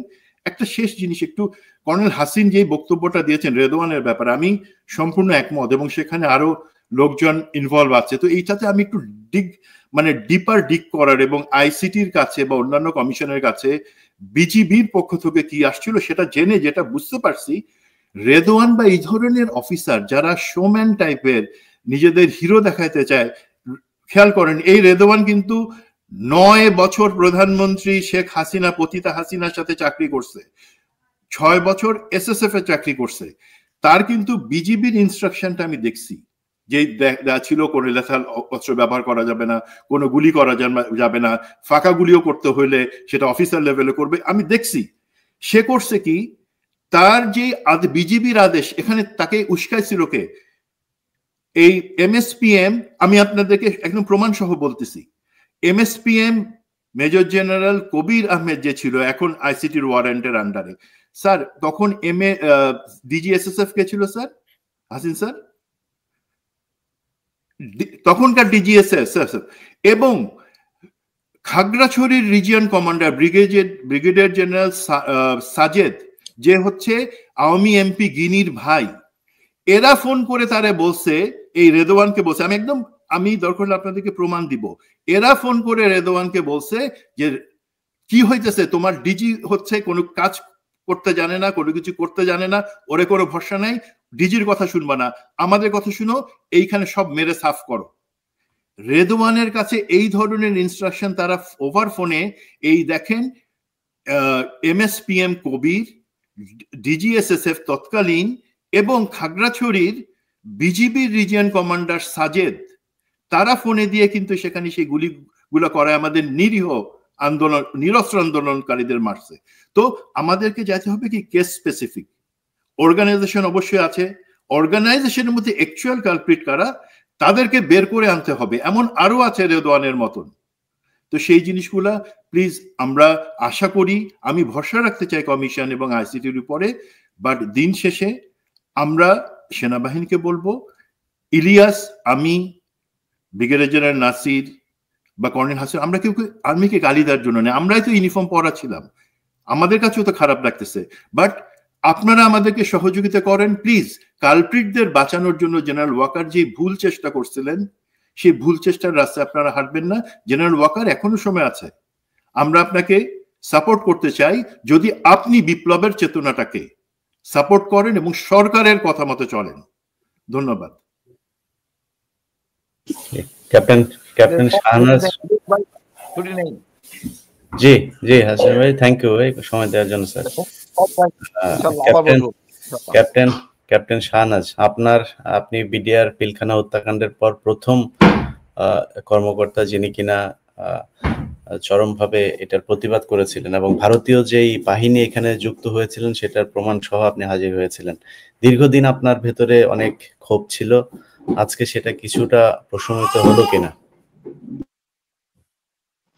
হ্যাঁ, ধন্যবাদ ইলিয়াস ভাই। একটা কথা বলতে চাই যে এখানে কিন্তু আমরা অনেককে কমন দেখতে পাচ্ছি, অর্থাৎ খুন গুমের সাথে জড়িত যে সকল অফিসারদেরকে এখন আইসিটি অভিযুক্ত করেছে, এদের অনেকেই সে সময় বিডিআর ঘটনার সময় কর্মরত ছিল, এবং আমাদের জানা মতে ওনাদের প্রত্যক্ষ এবং পরোক্ষ সহযোগিতা ছিল। সুতরাং এই যে বিচারহীনতার এই যে কালচার সেনাবাহিনীতে, এটা কিন্তু বিডিআর থেকে এর গোড়াপত্তন হয়, এবং সেখান থেকে আস্তে আস্তে সেনাবাহিনীকে পলিটিসাইজ করা, এবং ডিজিএফ এর কতিপয় অফিসার তারা মনে করতেন যে কাউকে, দেশের যে কাউকে তারা তুলে নিয়ে আসতে পারেন। তারা এইভাবে কথা বলতেন যে আমরা হচ্ছে প্রধানমন্ত্রীর সাথে 1 to 1। আমি আমারই এক কোর্সমেট, ডিজিএফ এর কোর্সমেটের মুখের কথা বলছি যে তারা 1 to 1 ছিলেন, মানে তারা এর মাঝখানে কাউকে হিসাবে ধরতেন না, এবং তারা মনে করতেন যে কাউকে তুলে আনা বা খুন করে ফেলা তাদের রাষ্ট্রীয় অধিকার। আপনি অন্য এক দেশের মানুষকে একমাত্র ওয়ার জোনে মারতে পারবেন, বাংলাদেশের কাউকে আপনাকে ধরে আনতে হলে অবশ্যই প্রসিডিউরের ভিতর দিয়ে যেতে হবে। আপনি মামলা করেন, উনি জাজ বলুক ওনার কি হবে। হ্যাঁ, আপনারা যে এই যে অমানবিক অপরাধগুলো করেছেন সেগুলা তো আসলে মেনে নেওয়া যায় না। তো আমি আশা করব যে এই যে বিচারহীনতার যে সংস্কৃতি এবং যে কলঙ্ক আমাদের গায়ে লেগেছিল সেনাবাহিনীর হাতে, আজকে থেকে সেটা থেকে আমরা মুক্ত হতে যাচ্ছি। মোটেও আমাদের মানে আমার কাছে এই প্রথম মনে হচ্ছে যে I am proud again for my army. কারণ আমি একটা কথা বলি, আমার মনে হয় অনেক সিনিয়র জেনারেলদের এটা মনে নাও থাকতে পারে, যেহেতু আমি ক্যাপ্টেন এবং অনেক পরে বের হয়েছি। আমি বিএম এর আমার নিজের একটা কথা মনে করতে পারি, সেটা হচ্ছে যে আমরা যখন 3rd টার্মে, তখন আমাদের ফাইনাল টার্মার মানে আপনার যারা ছিলেন আর কি, মানে খুব ভালো তাদের ক্যারিয়ার ছিল সামনে, ওনারা সিএসইউ বিএসইউ এই ধরনের লেভেলে ছিলেন। ওনারা 5 মিনিট লেট করার জন্য একসাথে 5 জনের, মানে পিটিতে লেট করেছিলেন 5 জনের, কিন্তু একসাথে তাদেরকে মানে থেকেই বের করে দেওয়া হয়, বাংলাদেশ মিলিটারি একাডেমি থেকেই বের করে দেওয়া হয়। অর্থাৎ ওনারা মাত্র হয়তো 1-2 মাস পরে তারা কমিশন পেতেন, কিন্তু পিটিতে 5 মিনিট দেরির জন্য সেনাবাহিনীতে বিএমএ তে এখনো পানিশমেন্ট হয়। আমাদের ইডিআরসি হয়, আপনার হাতে পায়ে মিলে নাই, আপনি হচ্ছে আপনার জামা ইস্ত্রি করা নেই, ছোট ছোট অপরাধেও কিন্তু অনেক সিভিয়ার পানিশমেন্ট হয়। সুতরাং পানিশমেন্টের যে কালচার, এটা তো সেনাবাহিনীতেই বেশি, এটা তো অন্য কোথাও জবাবদিহিতা না ছিল না, কৈফিয়তদারি ছিল না, আমরা জানতাম। কিন্তু সবসময় সেনাবাহিনীর সবাই কিন্তু আমরা মানে খুব আপরাইট থাকতাম, যে আমরা জানতাম যে পদে পদে প্রত্যেকটা জিনিসের জন্য আমাদেরকে জবাবদিহিতার আওতায় আসতে হবে, এবং এটা একটা প্রাইড ছিল। এবং আমরা এটাও জানতাম যে যদি কখনো আমরা কোনো ভুল করে বসি বা কোনো কথা মিথ্যা বলে বসি, ফার্স্ট টাইম যখন আমাদেরকে অ্যাপ্রিহেন্ড করা হবে, ফার্স্ট কাজ কি, ভাই তুমি সত্যি কথা বলো, তাহলে তুমি কিছুটা হয়তোবা তুমি তোমার দায় মুক্তি পাবে, আদারওয়াইজ মানে তোমার সমস্যাটা আরো বাড়তেই থাকবে। এটাই তো আমাদের শিক্ষা ছিল। আমি ইভেন অফিসার হয়ে যাওয়ার পরে, লেফটেন্যান্ট হয়ে যাওয়ার পরে একটা ঘটনা মনে করতে পারি। আমি তখন কোয়ার্টার মাস্টার ছিলাম। আমি আমার যে উইন্টার কালেক্টিভ এক্সারসাইজের যে সৈন্যরা খাবার নিয়ে যাবে, সেই খাবার মানে ওরা কি প্যাকের সাথে করে নিয়ে যাবে নাকি আগে গাড়িতে চলে যাবে, এই অর্ডারটা সঠিকভাবে দিতে পারিনি। আমি মনে করি আমি দিয়েছিলাম, আমার পরে যে টয়েসি ছিল সে হয়তো বা এটা কারেক্টলি করতে পারেনি। তো খাবারটা ওদের পথের মধ্যে ওদের সাথে ছিল না। যখন আমরা পথে নামলাম, অফিসাররা যখন খাবার জন্য নামলো, তখন আমরা আবিষ্কার করলাম যে আমার সোলজারদের সাথে খাবার নেই। সেই জন্য আমার সিও কমান্ডিং অফিসার কি করলেন, আমাকে 22 কিলোমিটার সৈনিকদের সাথে হাঁটালেন যে তুমিও না খেয়ে ওদের সাথে হাঁটবে এবং এটাই তোমার পানিশমেন্ট। আমার একটুও খারাপ লাগেনি। আমার প্রতি ওই 22টা কিলোমিটার আমি যে হেঁটেছিলাম, আমার শুধু এটাই খারাপ লেগেছে যে আমি কিভাবে এই ভুলটা করলাম। এবং এই স্যার অবশ্য এটাকে আপার ইয়েতে উনি হয়তো আমাকে রে দিয়ে দিতে পারতেন। আমার কমান্ডিং অফিসার উনি পরে মেজর জেনারেল হয়েছিলেন। স্যারের সাথে এখনো খুব ভালো ইয়ে হয় এবং আমি প্রাউড ফিল করি। স্যারের সাথে সেদিন ছবিও তুললাম কমান্ডিং অফিসারের সাথে। প্রাউড ফিল করি যে আমরা যখন কোনো ভুল করেছি, কোথাও ভুলের জায়গায় দাঁড়িয়েছি, আপনারা আমাদেরকে বলেছেন যে কিভাবে রাইট কাজটা করতে হবে এবং এটাকে আমরা স্পোর্টিংলি নিয়েছি। সেনাবাহিনী থেকে পানিশমেন্ট স্পোর্টিংলি নিতে হবে, কারণ খুব বেশি হয়, মানে খুব বেশি সে শাস্তি দেওয়া হয়। আপনি একটু ঠাস করে জগটা রাখলেন, আপনার কাঁটা চামচের শব্দ বেশি হলো, তাহলেও কিন্তু বিএমএ তে আপনার রুম থেকে বের করে পানিশমেন্ট দিয়ে আবার নিয়ে বসানো হয়। এটা তো খুবই নর্মাল। সেখানে আপনারা এত গুরুতর সব অপরাধ মানে এবং মানে নিজের প্রমোশনের কারণে আপনার শুধু সেনাবাহিনীর ভেতরে থাকতো কোনো সমস্যা ছিল না, আপনারা দেশের শত শত মানে সিভিলিয়ান তাদেরকে আপনারা বাহিনীর ভেতরে ক্যান্টনমেন্টের ভেতরে ধরে এনেছেন, সেখানে ভারতীয় লোকজনকে বসিয়েছেন, তারা হিন্দি কথা শুনেছে, সেটাও আমরা শুনলাম। তারপরে আপনারা কি করলেন, আপনারা বলতে পারতেন যে না আমরা অর্ডারে করেছি, হাসিনার অর্ডারে করেছেন, আপনারা চুরি করেছেন, তাদের কাছ থেকে ফোন নিয়েছেন। অনেক আপনারা এরকম অনেক জবানবন্দিতে শুনবেন যে আইফোনটা নিয়ে গেছে, ফোন করে জিজ্ঞেস করেছে আপনার অ্যাকাউন্টে কত টাকা আছে, টাকা ট্রান্সফার করেছেন। আপনি এটা কার আদেশে করলেন? আমি ধরে নিলাম আপনারা সেনাবাহিনীর ভেতরে ছিলেন, হাসিনার আদেশে আপনাদের কি সব কাজ করতে হয়েছে। আপনারা কোন হিসাবে 1000 কোটি টাকা জড়ো করলেন নিজেদের অ্যাকাউন্টে? একটা সাধারণ সিভিলিয়ানকে তুলে এনে তার 3টা ফোন রেখে দিলেন, তার 3টা ল্যাপটপ রেখে দিলেন। এগুলো তো চোর ছেচরের কাজ। একটা মহিলা ইয়াকে নিয়ে আসলেন, আপনি তার নিকাব পরে বলে নিয়ে আসলেন, আমি আজকের ইয়েতে দেখলাম তাকে আপনারা সেক্সুয়ালি অ্যাবিউজড করলেন। এটা কোন ধরনের অফিসারের কাজ? এগুলো ক্ষমার অযোগ্য। যেখানে 5 মিনিট পিটিতে লেট করা ক্ষমার অযোগ্য, সেজন্য সেনাবাহিনী থেকে বের হয়ে যেতে হয়, সেই সেনাবাহিনী আমরা ফেরত চাই। আমরা চাই এই সকল আবর্জনা এবং এই সকল ব্যক্তি যারা নিজেদেরকে সকল মানে ক্ষমতার ঊর্ধ্বে এবং শীর্ষে মনে করেছিলেন, সকল আইনের ঊর্ধ্বে মনে করেছিলেন, ওনারা মনে করতেন যে কাউকে তুলে এনে খুন করা ওনাদের রাষ্ট্রীয় অধিকার। ওনাদের এই ধারণা ভাঙুক, সাধারণ মানুষজনের এই দেশের মানুষজনের সার্বভৌমত্ব এবং তাদের রাইট সবার আগে প্রতিষ্ঠিত হোক, এবং এই আবর্জনা থেকে কলঙ্কমুক্ত হয়ে সেনাবাহিনী আবার সংস্কার হোক এবং সুষ্ঠু সুন্দর একটা সেনাবাহিনীতে পরিণত হোক, যে সেনাবাহিনীকে আমরা দেখেছিলাম 2002 বা 2000 আগে, এবং এই সেনাবাহিনী আমাদের দেশের দায়িত্ব নিক। আমি মনে করি না যে আজকে আমাদের জন্য একটা কলঙ্কজনক দিন, বরং কলঙ্ক মুক্তির, দায় মুক্তির দিন। ধন্যবাদ। আমাদের সাথে সব শেষ যিনি কথা বলবেন ক্যাপ্টেন অবসরপ্রাপ্ত নাসির উদ্দিন ভাই। স্যার, আপনাকে স্বাগত জানাচ্ছি আমাদের সাথে। অনেক ধন্যবাদ স্যার। আমি একটু ভূমিকা দিয়ে নিই স্যার। স্যারের সাথে আমার কথা হয় না প্রায় 1 বছর হয়ে গেছে বোধহয়। আমি রাগ করে স্যারের ফোন রিসিভ করি না, এটার একটা কারণটা বলে নেই, ভূমিকাটা দিয়ে নেই। 1 বছর পরে আজকে আমি ওনাকে টেক্সট করেছি যে স্যার আমাদের লিঙ্ক দিলাম, দিয়ে বললাম sir you may get in. তো এখন স্যারের সাথে আমার যে বিষয়টা নিয়ে তর্ক হয়েছিল যে সেনাবাহিনীর অফিসাররা পিলখানা হত্যাকাণ্ডের বিষয়টা নিয়ে আমি মূলত ওনার সাথে কথা বলছিলাম, সেখানে উনি ওনার কিছু যুক্তি তুলে ধরছিলেন যে এখানে আসলে সেনাবাহিনীর বা এই মানে বৃহৎ আকারে যেই তদন্ত করে যাদের পানিশমেন্ট দেওয়া দরকার এটা দেওয়া ঠিক হবে না, বা এই ধরনের একটা কিছু। আমার খুব খারাপ লেগেছে যে উনি অফিসার বলেই হয়তো অফিসারদের পক্ষে কথা বলছেন। দেখেন, সেনাবাহিনীর অফিসাররা যদি অফিসারদেরকে মানে দায় যদি সব মাথায় নিয়ে নিজেদের বাহিনীর আমাদের করতে হবে, ওর বাসা হচ্ছে ডিওএইচএস এর ভেতরে, ও আমার সেনাবাহিনী, ওরা আমি যত কিছু করবো ওরা আমার সাপোর্ট দিতে হবে, এই জায়গা থেকে বের হয়ে না আসা পর্যন্ত আমাদের সেনাবাহিনী ঠিক হবে না। সেনাবাহিনী মানুষ, সেনাবাহিনী ফেরেশতা না যে তাদের কোনো অন্যায় থাকবে না। এই বাহিনীতে কেউ অপরাধের সাথে জড়িয়ে যেতে পারে, তার শাস্তি হবে, এটাই হওয়া উচিত। আজকের অনুষ্ঠানের থেকে বলে দেই, একটা ঘোষণা দিয়ে দেই, আমি তনু হত্যাকাণ্ড নিয়ে কাজ করছি এবং আপনাদেরকে জানিয়ে রাখি বাংলাদেশের মানুষকে, এই তনু হত্যাকাণ্ডের সাথে একজন মেজর জেনারেলের স্ত্রী সন্তানরা জড়িত। আমি সেটা মোটামুটি আমার অনুসন্ধান শেষ, আপনারা খুব দ্রুতই সেটা দেখতে পাবেন। কিন্তু সেনাবাহিনী তাদেরকে বাঁচিয়েছে, এবং যে কায়দায় তনু হত্যাকারীকে বাঁচিয়েছে এটা যদি আপনারা শুনেন তাহলে আটকে উঠবেন যে এরকম একটা দেশের সেনাবাহিনী এইরকম করতে পারে, একজন হত্যাকারীকে এইভাবে বাঁচাইতে পারে। আরে ভাই, আপনার কি ব্লু ব্লাড নাকি যে আপনি এক আমি হচ্ছে আরেক, আমার কেউ মারা গেলে আপনার কিছু করা যাবে না? এটা তো হবে না। এমনকি পুলিশের সাথে সেনাবাহিনী যে আচরণ করেছে তনু হত্যাকাণ্ড নিয়ে, সেটা জানলে আপনাদের আসলেই খুব অবাক হবেন এই দেশে মানে একটা সেনাবাহিনী এরকম হইতে পারে। যাই হোক, অনেক লম্বা ভূমিকা টানলাম। স্যার, আপনাকে স্বাগত জানাচ্ছি। আজকে আপনাদের বাহিনীর লোকজনের বিরুদ্ধে গতকাল ওয়ারেন্ট ইস্যু হয়েছে, তো এটাতে কি মনে করেন, মানে সেনাবাহিনীর এই যে অধঃপতন হলো, এটার দায় কি সেনাবাহিনীর নাকি অন্য কারো?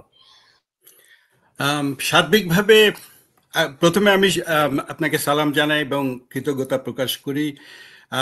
সালাম জানাই আপনার অগণিত দর্শকদেরকে যারা দেখবেন এই অনুষ্ঠান এবং সহ আলোচকদের। আমি বিশেষ করে একটু আবেগ অনুভব করছি, কলিমুল্লাহ স্যার আজকে জয়েন করেছেন, যার সাথে আমি বাংলাদেশ নেভির সবচেয়ে বড় দুর্নীতি ফ্রিগেট ক্রয়ের দুর্নীতির তদন্তের সাথে জড়িত ছিলাম, যার জন্য আমাকে চরম মূল্য দিতে হয়েছে। আমার সার্ভিস শুরু হয় 81 সালে এবং আমার শেষ হয় 2009 সালের 30শে December, all on a sudden, একটা ঝড়ের মতো।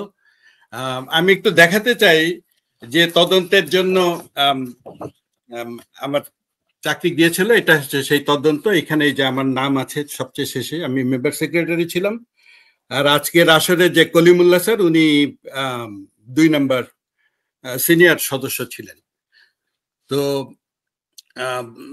অধঃপতনটা একদিনে হয় নাই, বহুদিন ধরে চলছিল। কিন্তু আমি এটার যে থ্রেশহোল্ড, যেটা মানে শুরু, সেটা আমি বলতে চাই 96 সালে যখন আওয়ামী লীগ সরকার আসে, তখন শেখ হাসিনা এরকম একটা প্রমোশন বোর্ডে হঠাৎ করে যারা যোগ্য ছিল না তাদেরকে প্রমোশনের জন্য চাপ সৃষ্টি করেন, যার ফলে সেই প্রমোশন বোর্ড, তখন সেই সময় সেনাপ্রধান ছিলেন আজকের এই সেনাপ্রধান ওয়াকারুজ্জামানের শ্বশুর, general Mustafizur Rahman. General Mustafizur Rahman overall একজন সৎ ছিলেন, কিন্তু তিনি সেদিন এই প্রমোশন নিয়ে আর কোনো কথা বলেন নাই। কিন্তু যিনি বলেছিলেন তিনি হচ্ছেন মেজর জেনারেল সাহুল আফজাল, এক নামেই সবাই আর্মিতে চিনে। উনি একজন আইকনিক ফিগার, ট্রেনিং স্টাফ কলেজের সিনিয়র প্রশিক্ষক হিসেবে ওনার সুনাম সর্বজন বিদিত।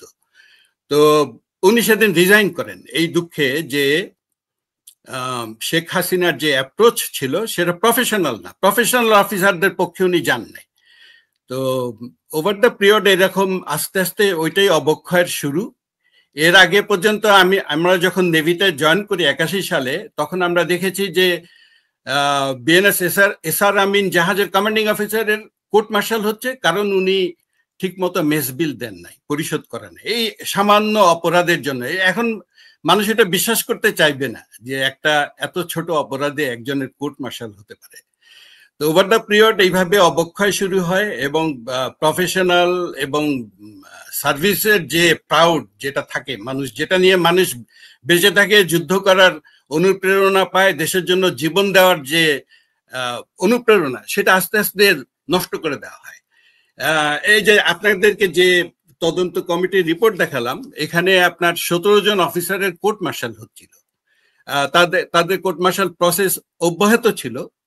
যখন 2008 সালে পট পরিবর্তন হয়ে যায়, সেই 17 জন অফিসারকে অনেক রিওয়ার্ড দেওয়া হয়। তাদের মধ্যে 2 জনকে নৌপ্রধান করা হয়, এবং যারা এই তদন্ত করেছিল, যেমন আমি ছিলাম কমিটিতে, অল অন এ সাডেন 1.5 লাইনের চিঠি, কোনো কারণ প্রদর্শন ব্যতিরেকে আপনাকে সার্ভিস থেকে টার্মিনেট করা হলো।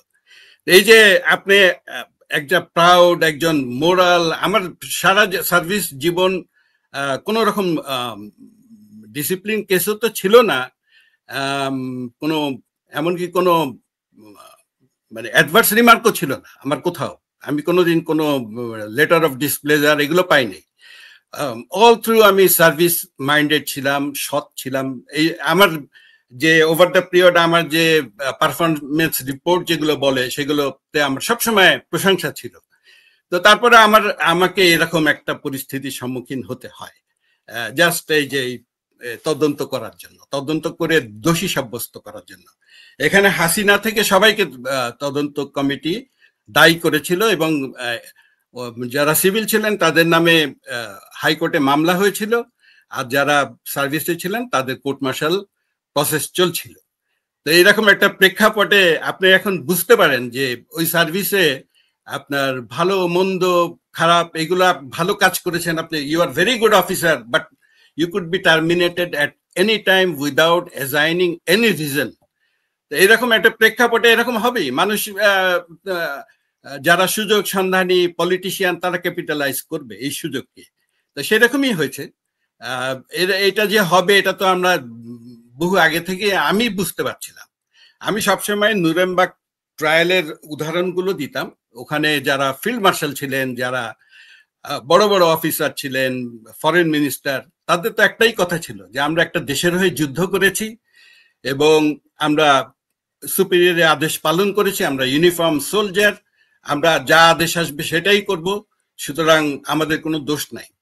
তো প্রসিকিউশনের যে যুক্তি ছিল সেটা ছিল যে এরাই হলো হিটলারের হাত পা, হিটলার যত অপকর্ম করেছে এদের মাধ্যমে, সুতরাং এদেরকে মাফ করার কোনো কারণ নাই, এবং তাদের শাস্তি হয়। তো এটা তো আর্মিতে সবাই জানে, এগুলো নিয়ে আলোচনা হয়। সেকেন্ড ওয়ার্ল্ড ওয়ারের যতগুলো ব্যাটেল সেগুলো নিয়ে আলোচনা হয়, কোথায় কি কে কি ভুল করেছিল। তো সেই ভুলগুলো তো আমরা দেখে জেনে শুনে করেছি। তো এইটাই হচ্ছে আমার বক্তব্য। এবং এরপরে এই যে আমরা যে বিচার চাইলাম সেটার আর কোনো সুরাহা হলো না, ওটা ওইভাবেই পড়ে থাকলো। এবং জেনারেল ওয়াকার বাংলাদেশ ইউএন মিশনে গিয়ে এত ভালো কাজ করে, কিন্তু দেশের যে তারা নিরাপত্তা কোন রকম ঠিক করতে পারলো না। এটার কারণ কি? এটার কারণ হচ্ছে ওইভাবে ইচ্ছা করে করা হয়নি। তাদের একটা ভালো অফিসার, তারাই যে ম্যাজিস্ট্রেসি পাওয়ার চলে, ম্যাজিস্ট্রেসি পাওয়ারের কোনো প্রয়োজন নেই। আর্মি কখনো ম্যাজিস্ট্রেসি পাওয়ার নিয়ে কাজ করে না। আর্মি কাজ করে অপারেশন অর্ডারের ভিত্তিতে। এইগুলো সব হচ্ছে আপনার একটা ধোঁয়াশা তৈরি করা এবং আসল সার্ভিস না দিয়ে অন্যরকম ধান্দা তৈরি করা। এটাই করা হয়েছে, এখনো করা হচ্ছে, কারণ ওইভাবে আর্মিকে পরিষ্কার করা হয় নাই। যারা আগে যারা ভিকটিম তাদেরকে ঠিক মতন করা হয়নি। ব্রিগেডিয়ার জেনারেল হাসান নাসির, উনার মতন অফিসারকে যেখানে নিয়োগ করা হতো উনি সেখানে একটা সিস্টেম চেঞ্জ করে নিয়ে আসতে পারতেন। অনেক ভালো কাজ করেছেন যখন উনি পোর্টে ছিলেন, কিন্তু ওনাকে আজকে পিএনজি করা হলো। এইগুলো তো মানে আমাদের খুব খারাপ সিগন্যাল দেয়। কর্নেল হাসিনকে আমি বহু আগে থেকে চিনি। এরকম একজন সাহসী অফিসার যে হিল ট্র্যাক্সের বীরত্বের জন্য বীর প্রতীক পাওয়া, এই অফিসারকে আমরা কেন এইভাবে বিচারের মুখোমুখি করলাম? তাকে তার যে পাওয়া না তাকে দিলাম না, আয়না ঘরে তাকে বন্দি করে রাখলাম। কারণ বন্দি করে রেখে আমরা মনে করলাম যে will be in a safe zone. সেটা তো সম্ভব না, কখনো অন্যায় করে কেউ কখনো পার পায় না। তো আমি চাই সাফার করেছি এইগুলোকে আমলে নিক। ধন্যবাদ স্যার, আপনার শেষ কথা দিয়ে আমরা শেষ করি যে অন্যায় করে কেউ পার পায় না।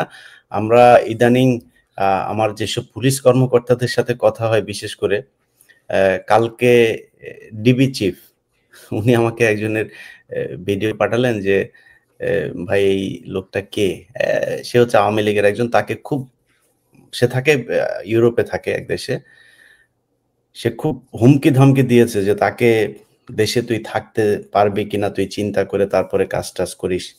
ভাই সে দেশে না থাকার মতো কাজ যদি করে থাকে তাহলে সে দেশে থাকতে পারবে না। তোমরা যেটা করেছো তোমরা দেশে থাকতে পারো না। এই জন্য এখন যদি মনে করো যে আবার ফের তুমি মনে করো এটার দিন অবশ্যই একরকম যাবে না, এটা তোমাদের 15 বছর বোঝা উচিত ছিল। এখন মনে করো যারা আছে তারা এরকম থাকবে না, থাকার পরে তোমরা আবার আসবা, এসে কি করবা? এরকম করবা? সেনাবাহিনীকে এটা বোঝা উচিত যে সময় পাল্টায়। 1/11-এর সময় যদি ফখরুদ্দিন মঈনুদ্দিন একটু বুঝতো যে তাদের এই অবস্থা হবে, আজকে মঈনুদ্দিনকে কে জিজ্ঞেস করেন? যে মঈনুদ্দিনকে যদি জিজ্ঞেস করা হয় বাবা তুমি যদি জানতা এরকম হবে জীবনে করতা, ওর জীবনে কোনোদিন এই কাজ করতো না। সো আপনাদের সবার কাছে অনুরোধ থাকবে, সেনাবাহিনীতে যারা আছেন আপনাদের উপরে আসলে যে হিল ট্র্যাক্সে যেটা হচ্ছে এখন, এটার সম্পূর্ণ দায়িত্ব আপনাদের। ওইখানে নতুন করে কিসের শান্তি চুক্তি? শান্তি চুক্তি সেনাবাহিনী যেখানে যায় সেখানে শান্তি স্থাপন করে, আর শান্তি চুক্তি করা হয়েছে সেনাবাহিনীকে নিয়ে আসতে হবে সেখান থেকে। এটা কোন শান্তি চুক্তি? এটা ভারতের সাথে হাসিনার নিজস্ব চুক্তি, ক্ষমতায় থাকার চুক্তি। এই চুক্তি বাতিল করতে হবে। আপনাদের সেনা ক্যাম্প, যেটা সেনাবাহিনীর অবসরপ্রাপ্ত অনেক অফিসাররা বলেছেন, অন্তত 250 নতুন ক্যাম্প সেখানে প্রতিস্থাপন করা দরকার, সেটা করেন। ওইখানকার করেন, ওইটা আপনাদের জায়গা। আপনি ওই হসপিটালে যায় ডিরেক্টর হবেন, অমুক জায়গায় ডিজি হবেন, অমুক জায়গায় কন্ট্রাক্টরি করবেন, ব্রিজ বানাবেন, এটা আপনার কাজ না।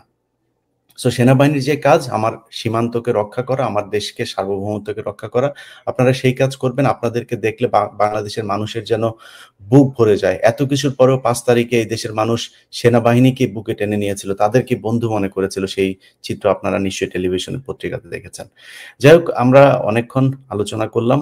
আপনাদের কারো যদি কিছু বলার থাকে তাহলে আমরা দ্রুত শেষ করতে চাই। কেউ যদি কিছু 2 লাইনে জাস্ট 1 মিনিট একটা জিনিস বলবো ইলিয়াস, সেটা হচ্ছে যে কর্নেল হাসিন যে কথাটা বলে গেলেন তখন,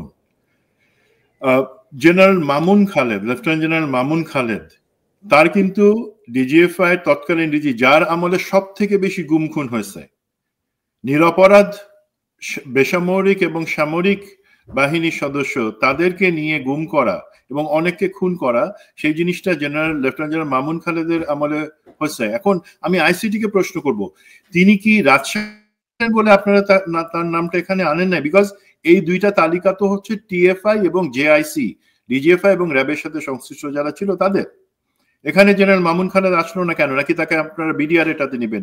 প্রেজেন্টেশন করেন জেনারেল মামুন খালেদ সংশ্লিষ্ট। আরেকটা হচ্ছে কি, আমরা আগে থাকতে যদি বলে দিই, আমরা তো একটা দুর্নামের কথা বললাম, যেটা আমরা সাজেশন দেওয়ার পরেও ভুল করে বর্তমান সামরিক লিডারশিপ এই একই কলঙ্কের মধ্যে আমাদেরকে ফেললো, বিচার করে নাই।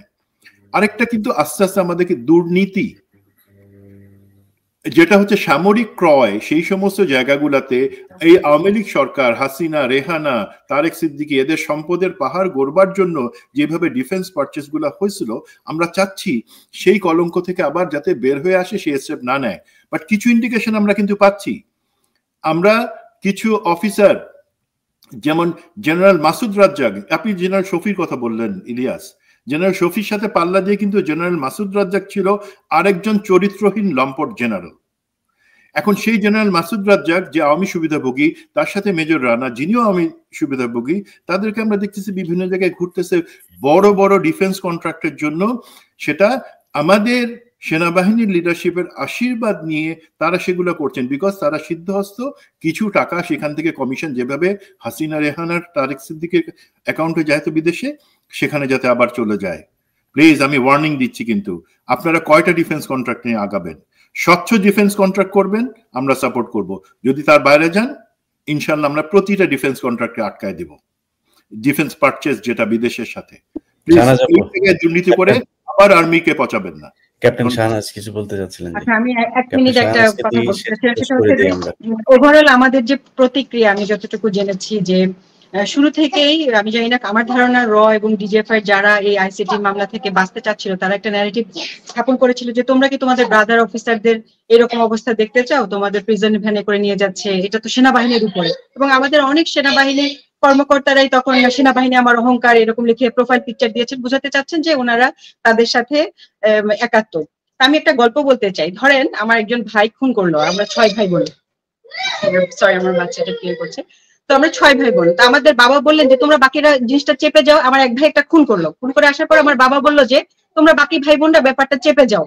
এখন চেপে গেলে কি হবে, যে 2জন ভালো ভাই বোন ছিল তারা মনে দুঃখ পাবে যে এরকম একটা অন্যায় আমরা বুকে চেপে আছি, আর 2জন করবে কি, ওরা আবার খুন করতে যাবে, কারণ ও তো পার পেয়ে গেছে, আমিও করব। আর আসলে উচিত কি? উচিত হচ্ছে আমি একজন যদি আদর্শ ভাই মানে সিটিজেন হই না, যে না বাবা আমার ভাই হলেও তাকে জেলে যেতে হবে, এবং তুমি যেটা সাপোর্ট করেছো এই জন্য আই কুইট ইয়োর সাইড, এইটা হওয়া উচিত ছিল উত্তর। তো সাধারণ যে ক্যাপ্টেন মেজর অনেকে বলছেন যে আসলে আমাদের সেনাবাহিনী প্রধান আমাদেরকে যেভাবে বলছেন যে এটা আমাদের জন্য লজ্জার, ওনারা যে যাবেন এটা আমাদের জন্য, এটা আপনাদের জন্য লজ্জার না। ওনারা আপনাদের ভেতরে থাকলে কি হবে, কয়েকজন ভাবে যে আমরা ভবিষ্যতে এটা করে পার পাবো, আর কয়েকজন দুঃখ পাবেন যারা কোনোদিন তাদের মতো হতে পারবেন না। এটা একটা বিচারহীনতার সংস্কৃতি তৈরি করবে, এদেরকে ডিজওন করবেন, এদেরকে ওন করার কিছু নাই। আমি বলতে চাই, আমি ক্যাপ্টেন শাহনাজ বলছি, যদি আমার ভাই কোনো অন্যায় করে আজকে নিজে তাকে জেলে দিয়ে আসবো, কোনো অন্যায়কারীর জায়গা আমার বাসায় হবে না। ধন্যবাদ। না, আমার মনে হয় না যে সেনাবাহিনীর এই অপরাধী যাদেরকে শেখ হাসিনা 15 বছরে পিলখানা হত্যাকাণ্ডের মাধ্যমে তাদের দলে নিয়েছে, তার সংখ্যা সেনাবাহিনীতে 5% হবে বলে আমি বিশ্বাস করি না। এই 95% সেনাবাহিনীর যে অফিসার, সৈনিক, বিশেষ করে সৈনিকরা, তারা যে কোনো সময় দেশের জন্য জীবন দিতে চায়। হ্যাঁ, আমি আমার বাংলা এডিশন থেকে গত কয়েকদিন আগে নওগাঁ সীমান্তে গিয়েছিল এক কাজে। সীমান্তের বিজিবিরা ওরে দেখে মানে চোখের পানি ফেলেছে যে বাংলা এডিশন আপনারা, ইলিয়াস ভাই, মানে ওদের দেশপ্রেমটা ওই জায়গায়। তো আমরা এই বিডিআর, এই সেনাবাহিনী, তাদেরকে বলবো যে আপনার একটা গ্রাম ভাই, আপনার একটা গ্রাম, আপনার গ্রামে কেউ একজন পাশের গ্রামে চুরি করে আসলো, এখন আপনার মোড়ল বলছে যে ভাই এটা আমাদের গ্রামের সম্মানের ব্যাপার, এই চোরকে বলা যাবে না যে সে চুরি করেছে। আরে ওই চোরকে তো আগে তুমি তাড়িয়ে দিবা, তাকে জেলে নিয়ে যাবে, তাহলে এই গ্রাম কলঙ্ক মুক্ত হবে। এই সিম্পল লজিক বা ম্যাথ কি আমরা সেনাবাহিনী কেউ বুঝতে পারবো? এটা আমার প্রশ্ন থাকবে। জি, সেনাবাহিনী আশা করি আজকের যে আলোচনা হয়েছে সেটা আপনারা বুঝবেন। আমরা কেউই আপনাদের শত্রু না, আপনাদেরকে ভালোবাসি। আপনাদের দিন শেষে আমার পক্ষে এই দেশের দায়িত্ব নেওয়া বা এই দেশের নিরাপত্তা দেওয়া সম্ভব না, আপনাকে এই দেশের নিরাপত্তা দিতে হবে। যারা খারাপ ছিল তাদেরকে ডিজওন করুন এবং এই সেনাবাহিনীর যে রাস্তায় যাওয়ার উচিত সেই রাস্তায় যাওয়ার জন্য যা করা প্রয়োজন সেটা করুন। সবাই ভালো থাকবেন। আল্লাহ হাফেজ।